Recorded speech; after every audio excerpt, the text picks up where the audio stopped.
The numbers told the story. They always do.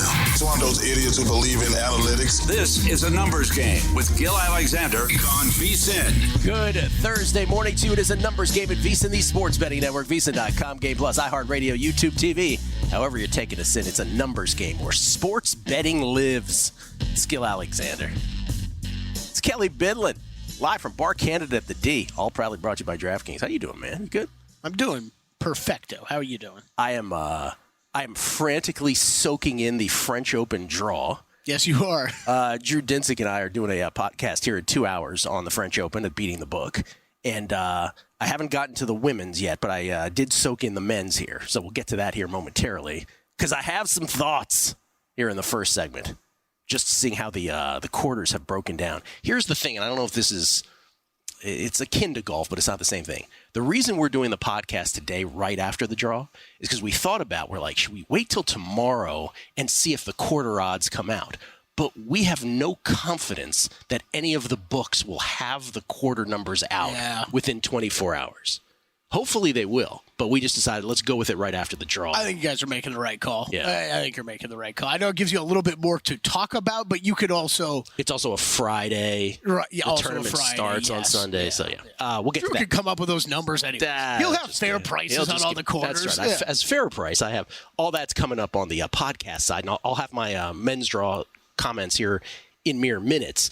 Coming up on the show, it is Zach and Crack. Zach Cohen will have French Open thoughts. He'll have NBA thoughts. Congratulations to you, Kelley Bydlon, for hitting the Mavericks last night and being one leg up in the Western Conference Finals. Mavericks win 108-105. We'll get to that momentarily. And Crack, Bill Krackenberger, unscripted, coming up on the show as well. Oh, college baseball with Matt Grissom as well. We'll do that. Want to get that whole format and pods, and he'll explain everything to us.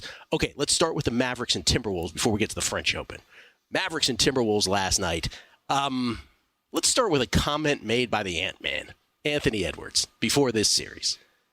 Quote, my matchup's going to be Kyrie, so that's going to be fun. We're going to see what I can do versus him. Yeah, probably shouldn't have said that out loud. First quarter, T-Wolves led by as many as 9, 21-12. Mavs then went on an 11-0 run to take the lead by 2. By the way, every NBA game is a game of runs. This was really a game of runs. 11-0 for the Mavs. They take a 2-point lead, 23-21. But Minnesota led by 6 after the first quarter on their own 12-4 run, 33-27. Kyrie, 13 points on 6 of 9 shooting, keeping the Mavericks in the game. Second quarter, Wolves would lead by as many as 9, but the Mavs finished the quarter with a flourish. And so the T-Wolves led at the half by only 3. Kyrie had 24 on 11 of 14 shooting. Jaden McDaniels, by the way, 19 at that point for the T-Wolves, 7 of 9 from the field. But here was the deal at halftime. Not only should Ant not have said anything because Kyrie had 24, but the Mavs from behind the arc, remember they're down 3 at the half. They were 2 of 13 from behind the arc, 15.4%, while the Wolves were 11 of 25. So if you just do the 3-point scoring, Kelley, at halftime it was 33-6 from behind the arc in favor of the T-Wolves, and they were up 3. Plus all of those unexpected points, I will say, from, I mean, it's also partially the 3-point shooting, but McDaniels and slow-mo, Kyle Anderson. Well, it was Kyrie going off, and it was that, as they pointed out on Inside the NBA afterwards, this drop-down defense that the T-Wolves do, and the Mavs they had 10 dunks, I believe. 10. You could put it as simple as this: Luka offense better than Gobert defense. Luka, you put Gobert in pick and roll with Luka. He's gonna eat you apart, man. He did that all night long. Sounded like you were speaking in monosyllabic grunts. Luka offense better than Gobert defense. That's all you gotta know. That's all we gotta know. That's our whole analysis. Why am I going through this? Third quarter, Dallas went up by a point for their first lead in the first quarter since the first quarter, 67-66. But the Wolves led by 1 after 3, 83-82, and then the fourth. This is the run. Like I talk about, the runs were ridiculous. Yeah. Wolves go up 89-84. Then Luka, a personal 7-0 run. It's 91-89 Mavs. By the way, that was part of a 13-0 run that gave the Mavs their biggest lead of the game, 97-89 at that point. You're like, okay, Mavs are going to win this. Nope. Minnesota, 13-1 run. They go up 4, 102-98 on an Ant 3, a Cat 2, a Gobert 2, and a Cat 3, and an Ant 3. Then Luka 3, PJ 3, Mavs up 2. Then Cat on a dunk follow-up ruled basket interference correctly, by the way. I think. Agreed. Then Lively traveled with 1:23 left. Then a terrible Conley to Gobert alley-oop attempt that got knocked away. Then Luka. Wasn't that bad? It was a great play by Luka.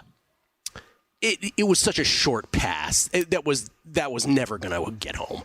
Then Luka 2, just a beautiful short range jumper 2, and the Mavericks go up 4. Cat misses a 3. Kyrie misses with 17.5 seconds left, but that Luka shot was the dagger. So Reed puts in a tip in off a Cat missed 3. That cuts it to 2. 7 seconds left. Kyrie hits both free throws. They're back up 4 with 1.8 left, and then Josh Green somehow fouls Conley from behind the arc. What are you doing? And Conley, who was a 91.1% free throw shooter this year, makes the first but misses the second. You got to make that second one so you can hopefully get a board and a rebound. But instead, they're down 3. What are you doing? What if he made that shot? Oh my God. Oh, my God. He purposely misses the third, but nothing happened on the carry. Mavs win 108-105. Doncic ends up with 33, and Kyrie with a cool 30. 21 again in the first half of that. 24, pardon me, in the first half. Really kept the Mavs in that game in the first half. And there you go. Mavericks, first blood drawn. Up 1-0 in this best-of-7 series. And I guess my question to you is, you called this. It worked out for you in the end. Yep. It looked like it wouldn't several times down the stretch, but it did. If you're the Mavericks, if you listen to that Kyrie interview afterwards with Inside the NBA, he was sort of like, yeah, they do what they do, and we adjust, and it seemed real easy for him. Yeah, it was I think one of those games from a betting standpoint, I think it's the result was kind of always in question, right? Yeah. I think the handicap was right. I mean, they brought it up on the game broadcast. I'm surprised they didn't bring it up 17 times more. Anthony Edwards he was gassed, exhausted, hiding in the corner, catching his breath. What did you make of that? I mean, what I make of it is he played 7 games against the Denver Nuggets and then had to go out there. I mean, we talk about these guys that are great on both sides of the ball, which is awesome. It's a great ability. But when you have to try to keep up with Kyrie Irving on defense all night long and then be the main guy on offense, it is very taxing. And that is what you saw, I think, in that second half. He couldn't even move. I mean, he was hiding. He was hiding, Gill. It was Mike Conley, take up the ball, I'm going to the corner. I need to catch my breath so I can play defense.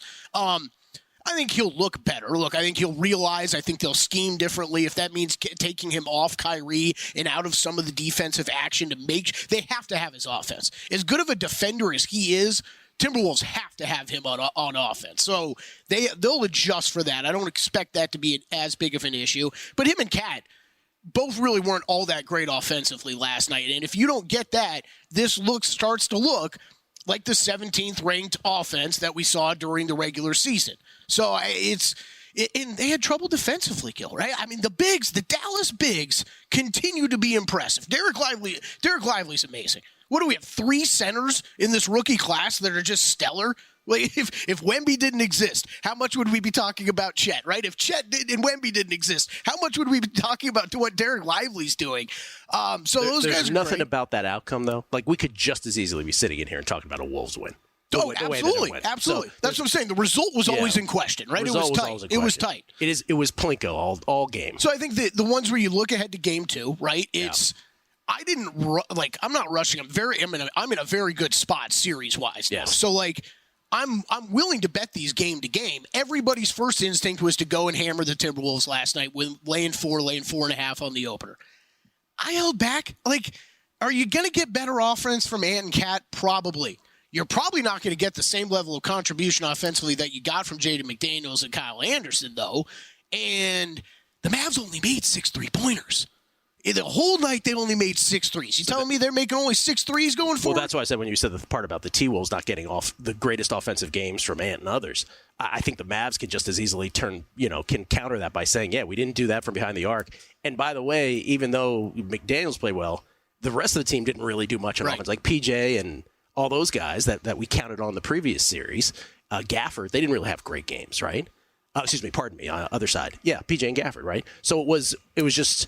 I think both teams can say to themselves, we can do much better. Yes. And every outcome here will be much up in question. By the way, you see the Wall Street Journal just put out an article yesterday. See what it was called? How the worst trade ever built an NBA title contender.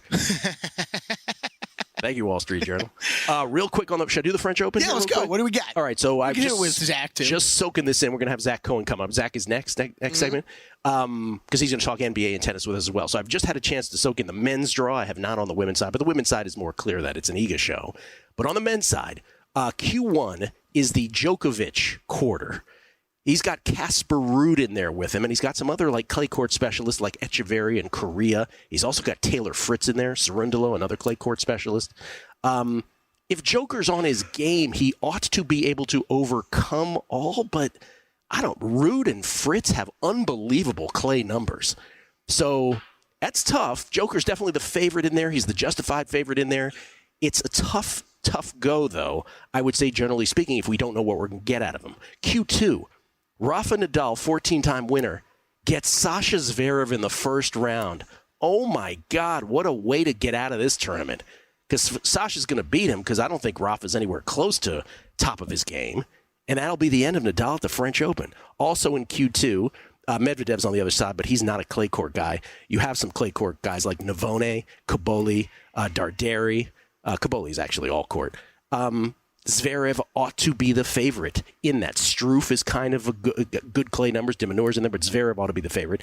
Q3 is the hardest one to me at the top. Alcaraz, Rublev, and Tsitsipas. Also throw Shelton in there. Oh, my God. Alcaraz will be the favorite, but Rublev would be the guy, and Tsitsipas would be the guy that could take it over. To me, the betting opportunity will be in Q4 because we don't know what we're getting. If you don't believe that Jannik Sinner is top shape, there could be an opportunity there on the Orkatzes and the Dimitrovs and the Yaris or Baez of the world. We'll get into it more with Zach coming up, but Q4 might be where the opportunity is. Zach is next.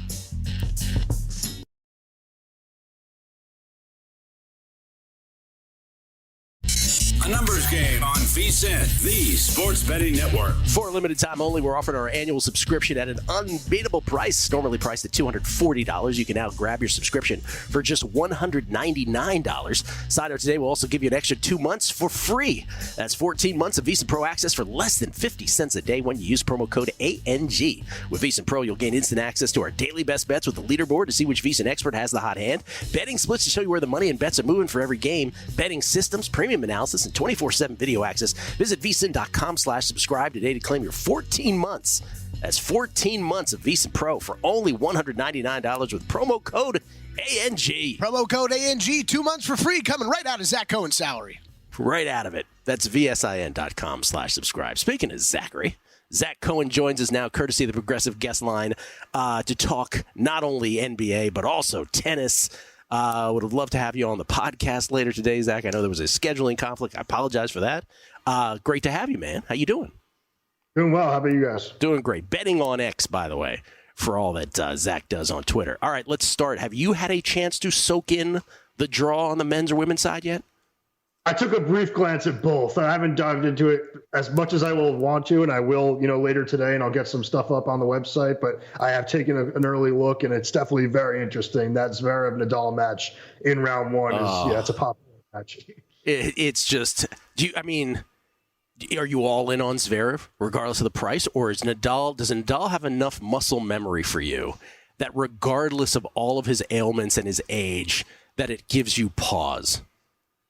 I don't really have any concerns about Zverev winning the match. I'm not sure what the price is going to look like, so I can't say for sure that I'll be on Zverev. But, I'm already kind of betting against Nadal. I had a whole feature in our tennis primer, French Open tennis primer for VSiN.com, kind of saying to fade him. So if he wins, I'll look like an idiot anyway. Oh, no, you won't look like an idiot. What's best guess on the price?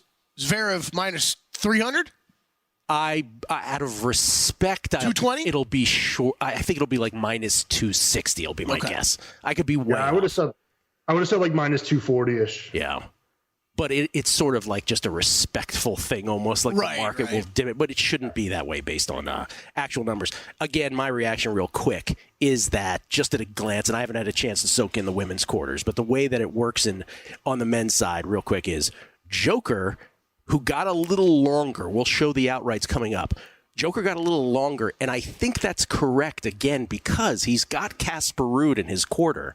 And then he has some clay court specialists. He's got Echeverry and Cerundolo. He's also got Taylor Fritz, who has some great clay numbers.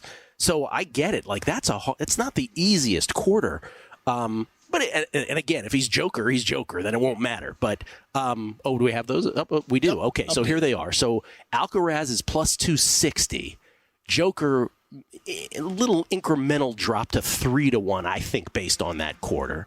Jannik Sinner, who is going against doctor's orders here in the hip, at 5-1, and then there's Sasha Zverev at 7-1, and Tsitsipas at 9-1. Casper Ruud is 14-1. Everybody else longer. Nadal just out of respect at 22-1, I suppose.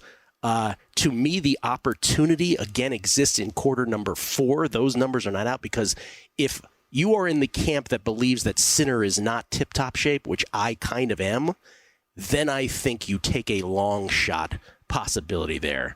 We'll have to see what the numbers are per quarter, but the Nico Jaris, the Baezes of the world, the Urkatzes of the world, the Dimitrovs, they're all in there. Now, if you think Sinner's going to be great, Sinner's going to be great, and that's the end of that. But I guess worth pointing out real quick on these odds, because I'm just chuckling looking at this now. I stopped the graphic after old Holger Rune there at 40-1, but the next drop down is 100-1. Yeah. Starts at 100 from there on out. I'm just going to do this on the fly. If you made me make a play there, well, it's Djokovic. So, I mean, I just don't know what to say. But if you didn't allow me to take, Zach, if I didn't allow you to take Alcaraz, Djokovic, or Sinner, who's your bet? Well, I should note that I did end up getting in on Sinner. I just kind of thought that the number got to a point where it was really hard for me to turn it down. Just given the data that we have from this year, I've been speaking to these guys at Tennis Viz and Tennis Data Solutions all season long. They've been sending me their performance rating scores, which are kind of like a QBR, and they just have Sinner head and shoulders above the field, and that kind of stayed true during the clay season, the abbreviated clay season he played. So if the hip is feeling somewhat good, I just think that plus 500 is a really good price on him. I think that he should be right there with Alcaraz and Novak, and I do think that the fact that he's playing this tournament means he feels somewhat okay, and I do think kind of the further he gets into the tournament, he'll feel a little bit better. But I'm kind of in the Casper Ruud camp as far as long shots go, even though it's not that much of a long shot. But yeah, I think it helped him that, he beat Djokovic earlier in the year on clay. I mean, he's going to finally go into that matchup if they do end up playing at this tournament with a little bit of confidence. He's a guy that we've seen kind of get scared against these legends of the sport. There's that clip of him going against Nadal before the finals where people say he lost the match before it even started, just kind of waiting around in the tunnel while Nadal went through his crazy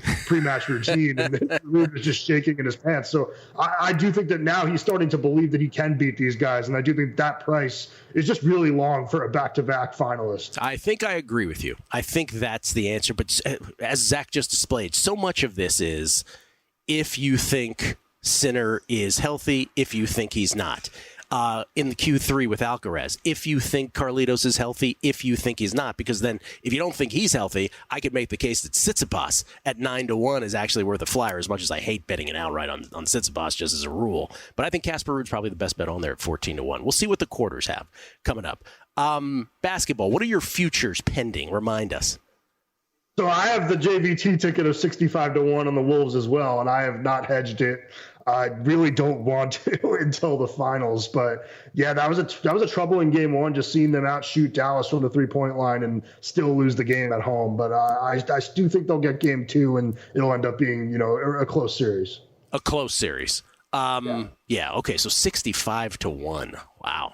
I guess Kelley and I had this discussion in the first segment. You just mentioned the 3-point shooting. To me, that was the key thing, the key difference at halftime. The T-Wolves are beating them by 33 points from behind the arc, but they're only winning the game by 3. Do you leave that game if you're a T-Wolf, if you're making the case for the T-Wolves, if you're making the case for the Mavs? Because I think there's a case to be made for both, right? Where it's like, well, we could have done this much way better. Do you feel good about the T-Wolves still? I don't feel as good as I did before the series. I mean, one thing that was abundantly clear in game one is that this is still Luka Doncic as the best player in the series. I know there was a lot of talk going in about it potentially being Anthony Edwards, but if you have Luka, the best player on the floor, surrounded by the defense that Dallas does play, they're going to have a shot in every game. It's going to be really close, and I do think Kyrie Irving, as well, just the way he played down the stretch in that game is also just two guys that you could really trust late in games. The Timberwolves, before the playoffs, we were worried about how they'd perform in crunch time. They kind of did a good job of squashing that during the first 2 rounds, but those concerns are still there a little bit, especially against a team with 2 closers like that. Okay, and just to clarify, the T-Wolves are 5-point favorites in Game 2. The total is 207.5. Curious if you're going to make a play on that. And then tonight, Game 2 in Boston at the TD Garden. Celtics 9-point favorites, 225 is the total. Any play tonight or tomorrow? So I probably would go to play the under tomorrow night. I just thought that, the way that the game started last night, the first 2 quarters were crazy high scoring, but the second half played a lot more like what I was expecting. Those are 2 of the top defensive teams in the league, 2 teams that I don't think really want to play with a lot of pace. So I do think they're going to bounce back with an under tomorrow night. And then for tonight, I'm playing the Pacers +9. I just think that this is too many points for a team that has Tyrese Halliburton, one of the best pick-and-roll ball handlers in basketball. The Celtics have been one of the worst pick-and-roll defenses in the NBA in the playoffs so far. I think that the Porzingis injury is just very clear at this point in the series. Like, they just need a guy with his, quickness on the perimeter to get out on Miles Turner to protect the rim from Halliburton drives. I thought that they really picked them apart with the Halliburton-Turner 2-man game, and the Celtics adjusted for that in Game 1 by, throwing Tatum on Turner and then allowing them to play some Halliburton-Siakam pick and roll. And that went pretty well for Indiana, too. So I just think that the Pacers, there was really no wasted motions in their offense. They're a really good offensive team. I think they're going to continue scoring, and I think they can get enough stops in the half court to keep it close. I'm with you. I already bet the Pacers +9 here in Game 2. The thing that I was mentioning yesterday, Zach, I don't know if you heard, but Tim Legler was on Ryan Russillo's show and said, if I wish I had all the tapes of all the times that I wanted to talk about the Indiana Pacers this year, but it was, not sexy enough for air, apparently, which to me is, just dovetails perfectly into what I was saying about how ESPN should have been ashamed of themselves with the Knicks homerism in the last series. But what you just said is exactly what Legler seized on, which is there is not a wasted dribble. Like, it's just amazing, that offense. I'm with you. We're getting 9 again. Hey, this is one of these bets where it's like, if I'm wrong, I'm wrong, and the Celtics blow them out, tip of the cap. But I'll take the 9. Give them to me. I think you guys both got to be sprinkling money line a little bit, too, right? I am. A little sprinkle. Yeah, I did. I put it in my story. I trust them to just kind of keep it close enough that you'll want to have that ticket. The Celtics have lost Game 2 in back-to-back series. And it just could kind of add on what Legler said, like, it kind of helps having a second floor general out there in Andrew Nembhard, who would be a point guard any other team. They just have 2 guys that are always running offense at a high level. Zach, appreciate it, man. Thank you so much. Thanks, guys. Zach Cohen, everybody. Betting on X. The glue, part of the glue that holds this whole operation together here at VSiN. Great stuff all over the website on multiple sports from Zach. We'll come back. Hypothetical series prices. Not hypothetical. There are series prices for the NBA Finals. That's next. A numbers game on VSiN, the sports betting network. This segment of A Numbers Game is brought to you by Zyn Nicotine Pouches, America's #1 nicotine pouch that has helped millions achieve lasting change. Zyn is smoke-free, spit-free, hassle-free, and can be enjoyed anywhere, anytime. What makes Zyn #1? It's available in a deep roster of varieties, including coffee, cinnamon, and citrus. And you can choose between 2 strengths, 3 milligram or 6 milligram. Zyn is made with only 6 simple ingredients and is easy to use. Plus, it delivers up to 1 hour of nicotine satisfaction per pouch. And it's discreet, so you can enjoy Zyn indoors or out. Whether you're managing your fantasy lineup on the go, watching the game from the stands, or cheering your favorite team from the couch, you can get the nicotine satisfaction you want with Zyn. Find your Zyn at your local convenience store or online at Zyn.com. That's Zyn, ZYN.com. Warning, this product contains nicotine. Nicotine is an addictive chemical.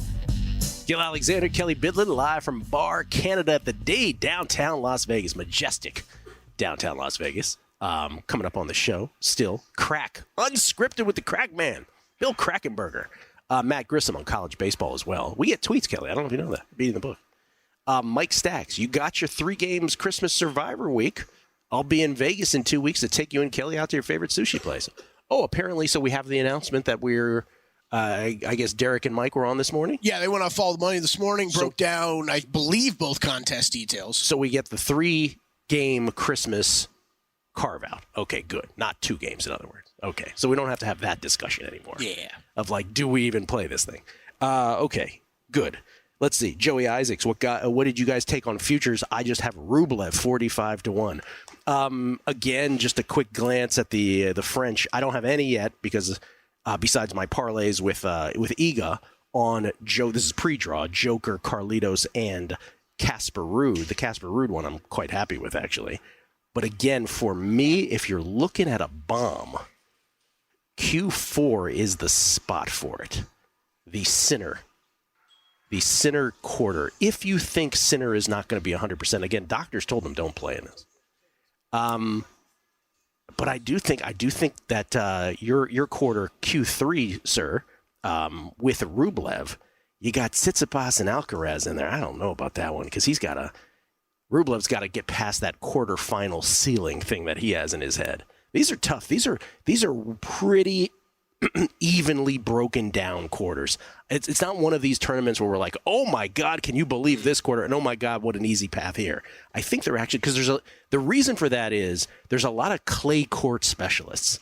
There's like a whole Latin American tour of clay courts during the early part of the calendar year. I didn't know that until you brought that up the other day. That's interesting. It's not called that, but there is. So guys like Jari and Baez and Navone and Darderi, these guys are clay court specialists. So like Tabilo beat Djokovic, right? So they all have a puncher's chance. Maybe not to win it all, but to get far. And so that's a thing. And by the way, we did get a question also about why don't they just do it by ranking every time? Why doesn't one play 32, two play 31, like that kind of thing, or at least broken down that way? Because if you did that in tennis, the rankings are slow to move. So you would basically have so many similar matchups from slam to slam that it would be boring. So every tournament doesn't live. Wimbledon is the most loyal to the rankings. How does that work? Is it like golf? Do they update those every week? You are always defending points from year to year. So in other words, if you did well in a tournament, exactly 365 days ago, or 52 weeks ago, I should say, if you do worse this year, you're losing points in rankings. Does that make sense? Okay. By the way, Cavaliers firing coach J.B. Bickerstaff, we should point out as well. His dad, assistant coach, 1978 Washington Bullets, I believe. Was he the assistant coach on I know he was assistant coach on the 75 Bullets, Bernie Bickerstaff, but I think the 78 Bullets that won the championship too. Brian M. Oh, no, we don't want to read that one. Hump Day Hockey. Did you touch on the new Pirates Hall of Famer Barry Bonds? Just stirring the pot. Yeah, don't get me started on that. Finally, a Hall of Fame gets it right with Barry Lamar Bonds. Okay, about those NBA prices for potential finals, for hypothetical finals matchups. I didn't see this Barry Bonds story. Barry Bonds in the Pirates Hall of Fame? That's hilarious. Yeah. I did not see that. Wow. Yeah.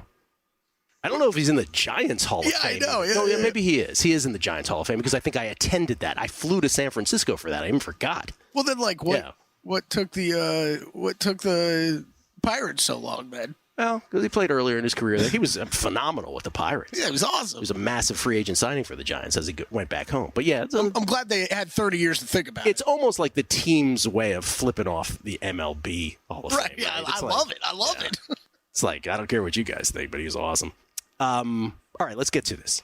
So we have, of course, the potential final matchups, and these are prices you can bet right now. Correct? These are up at DraftKings.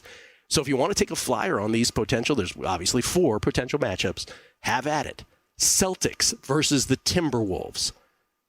Celtics are minus 235. T-Wolves are plus 195. Now, part of this factor is obviously going to be where they are currently in the series, right? So the T-Wolves being down 1-0 affects this. So what's funny is, Gill, is not really. They didn't really move at all. From before yesterday's game? Yeah. Because I went and checked, thought that same thing, like, oh, maybe they would. But, I mean, in theory, they are just look-ahead lines, so it doesn't really matter what's going on in the series as long as you get out of it, right? Well, yeah, but you have to have a equal chance from the day before to get out of it for them not to move. That seems a little weird. Celtics minus 235, Timberwolves plus 195 in that potential matchup. If it's the Celtics and the Mavericks, Celtics minus 280, slightly higher. The Mavericks plus 230, slightly longer than the T-Wolves would be. Keep in mind, again, the Mavericks up 1-0 in that series, having taken home court advantage. Now, if it is the Pacers matchups. The T-Wolves would be minus 370. This would be the biggest, according to these numbers, this would be the biggest mismatch on the board. T-Wolves would be minus 370, Pacers plus 295. And if it's the Mavs and the Pacers, the Mavericks would be minus $3. The Pacers would be plus 245. So both of the Pacers series would obviously, they would be the bigger dogs, regardless of matchup.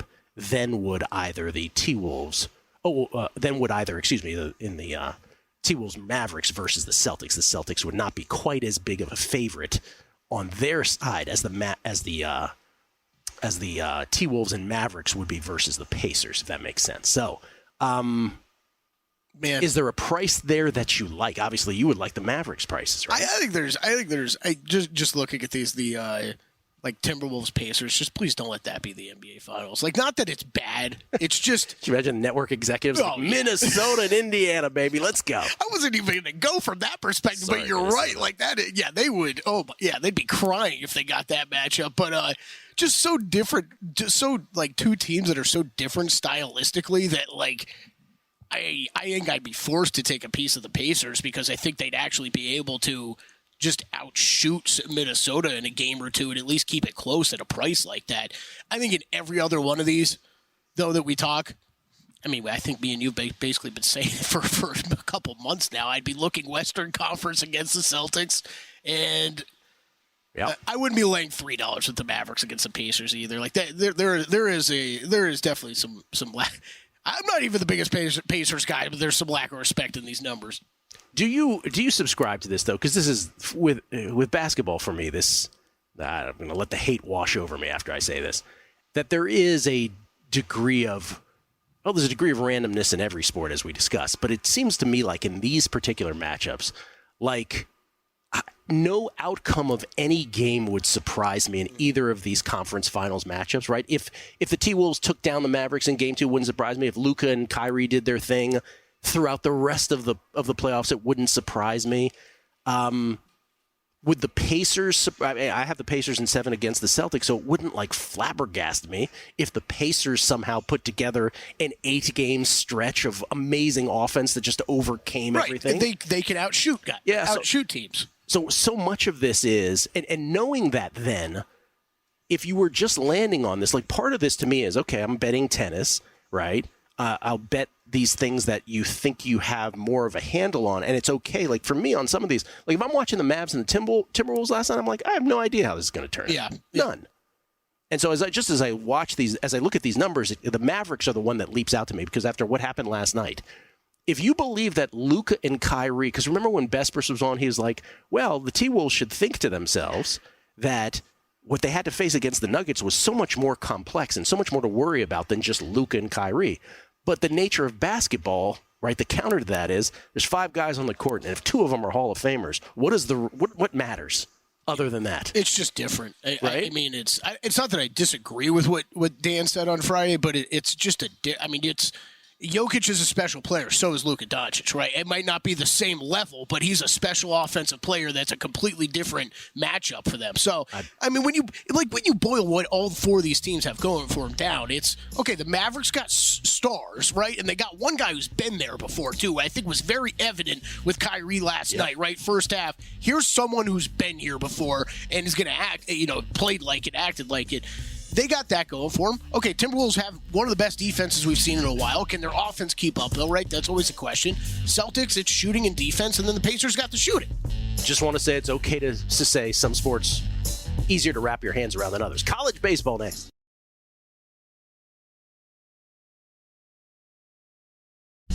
A numbers game on VSiN, the sports betting network. We're so close to crowning an NBA champ, and with the action heating up on the court, it's even hotter at DraftKings Sportsbook, an official sports betting partner of the NBA. New to DraftKings, listen up. New customers can get a no sweat bet. That's a no sweat bet up to $1,500. Just deposit at least $5 to get a bonus bet back equal to your first bet if it doesn't hit. Download the DraftKings app right now. Use code VSiN. The crown is yours. Download the DraftKings Sportsbook app now. Use code VSiN, and you are on the way to all of that. It's Gill Alexander. It's Kelley Bydlon. Before we talk college baseball with Matt Grissom, Kelley and I are having this riveting discussion off air. that I think we should bring on air. You brought back, because I mentioned that as these series progress, that those hypothetical, I get it, that the prices are not hypothetical because you'd actually bet them, but the matchups being hypothetical because we don't know what they are yet in the NBA. I was saying as these series progresses, those numbers should change. And you're like, and you still don't buy that. I don't think they should change that much because you're not after one game. They shouldn't change that much. I don't even think it's like if the Timberwolves, your example, right? If they go down 0-2, yes, it's just they should change a lot in the overall to win the NBA Finals, right? Because you still have to win 8 games in total out of that would be 12 possible remaining, right? But this is a brand new series then. Yeah, but they're down 0-2, so to make that series happen, is that much more improbable? Yeah, but we're not talking about to make the NBA Finals now. We're talking about once you're already there to win the NBA Finals. Right, but they're down 2-0. So the T-Wolves shouldn't stay at plus 195 to be in a matchup with the Celtics, because for you to put your money on that matchup, right? Yeah, but if they don't make it, it just gets canceled. Oh, I see what you're saying. Okay. Yeah. I didn't understand. Right, okay. like they should get longer in the overall futures market, right? Well, when for they sure. lose games. Right. But the only thing that would change here is I think if the book's overall power ratings of the team change along the way, which absolutely could occur. Wait, but so you get refunded if this doesn't work out? So you're bringing in a point that I didn't think. I would assume so. Yeah. Oh, well, let's not assume that. They have to be canceled. They have to be canceled bets if someone doesn't get it. I don't know if they are. I don't know. We'll have to check on that. But you're saying it did change somewhat after game 1. Slightly. I believe slightly, yes. Right, because if they're down 3, well, I don't know. It's an interesting question though, because now I'm getting discombobulated thinking about it. Yeah. Maybe they should have stayed off air. Anyway, maybe we'll do that off air next time. Let's talk some college baseball, because this is always fascinating. We have made good money over the years on this. Matt Grissom has a website. He was kind enough to be here on the table with us last week. It's collegebaseballinsiders.com. He joins us now. You can follow him on Twitter at Grissom on X, GRISSOM. And this is great to have you on the Progressive Guest Line. How you doing, Matt? I'm doing well. This is why I love VSiN, because I've had blinders on for college baseball. I couldn't even tell you what other sports are going on. So glad I could be here, hear a little French Open from you, Gill, and then NBA from Kelley. It's great. I don't even have to lift a finger on those sports. I just follow you guys. Well, that's what you're here for college baseball. We don't want to have to lift a finger. And if you could, Matt, before you even get into thoughts on these teams, can you explain to everybody the format from this point forward and specifically what happens with regionals? As of right now, we are in conference tournaments, and then we'll have the selection show next week. That's going to give you your 16 regional places where the top 4 seeds or not top 4, but 4 seeds will play each other in a double elimination. So it'll be 1 versus 4, 2 versus 3, and then on and so forth till everyone has been doubly eliminated and you crown a champion. Then they'll play in a super regional, which will just be a typical weekend best of 3 series. And those hosts will be the top 8 national seeds. Unless one of them loses, then it'll go to the higher seeded team. So it's a little wonky, but it's the most entertaining form of sports. I mean, you'll see ESPN will have the squeeze play going, which is basically like the NFL Red Zone channel for college baseball. It'll be like home run here, and then it'll flip over and show a gem of a catch. It's the best thing in sports, in my opinion. All right, now when I had Brad Poors, my buddy, on in previous years, and we talked about regionals, though, these are, we use the word politics to describe some of the decision making and how teams end up where they end up, because it's not completely democratic, right, in that respect. Yes, and very much so. It's very location based. These teams, a lot of college baseball programs don't have a lot of money to travel. So you may get seated in a tougher regional just based on where your location is. So, for instance, I think Campbell, a couple of years ago, they got seated with a really good Wake Forest team. Granted, they probably shouldn't have been in that regional, but because of being on the East Coast, that's where they ended up. And Little Rock is probably going to end up in the Fayetteville Regional, and that's brutal for them because it looks like Arkansas is probably going to be a top 5 seed when UALR is not necessarily one of the worst 4 seeds. They were winners of the OVC, but just due to logistics and traveling for these teams, that's where they're going to end up.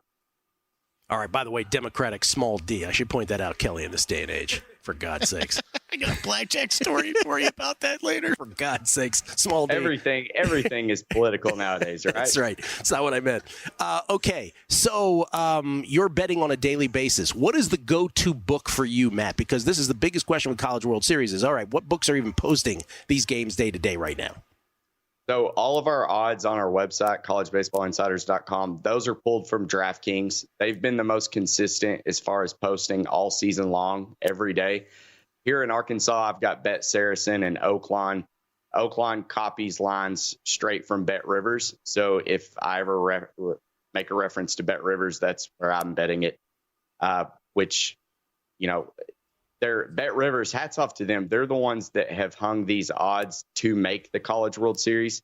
So just to get to Omaha, and this is an option where you can attack it and not have to rely on, the 25-1 ticket when they may not win it all because of their pitching staff, which unfortunately they've showed the last week. But just to get there, and we saw a lot of teams get there that I think would have surprised people, like TCU, Oral Roberts last year.